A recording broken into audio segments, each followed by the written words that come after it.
দাজ্জালকে কিভাবে হত্যা করবে নবী ঈসা আলাইহিস সালাম। দাজ্জাল যখন পৃথিবীতে আগমন করবে তখন মুসলমানদের বিরুদ্ধে যুদ্ধ করবে এবং নিজেকে সৃষ্টিকর্তা বলে দাবি করবে। দাজ্জাল মানুষের মধ্যে তার অলৌকিক কিছু ক্ষমতা দেখাবে, যেমন মৃত ব্যক্তিকে জীবিত করবে, আকাশ থেকে বৃষ্টিপাত করবে এবং তার এক হাতে জান্নাত এবং আরেক হাতে জাহান্নাম থাকবে।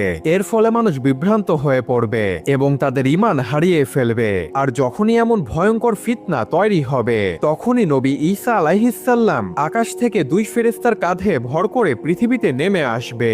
ঈসা আলাইহিস সালাম এসেই মুসলমানদের সাথে যুক্ত হয়ে দাজ্জালের বিরুদ্ধে যুদ্ধ করবে।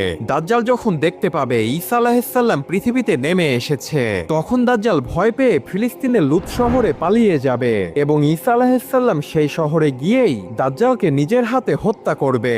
অর্থাৎ দাজ্জালের আগমন যেমন নিশ্চিত, ঠিক তেমনি ভাবে ঈসা নবীর হাতেই দাজ্জালের মৃত্যুও নিশ্চিত।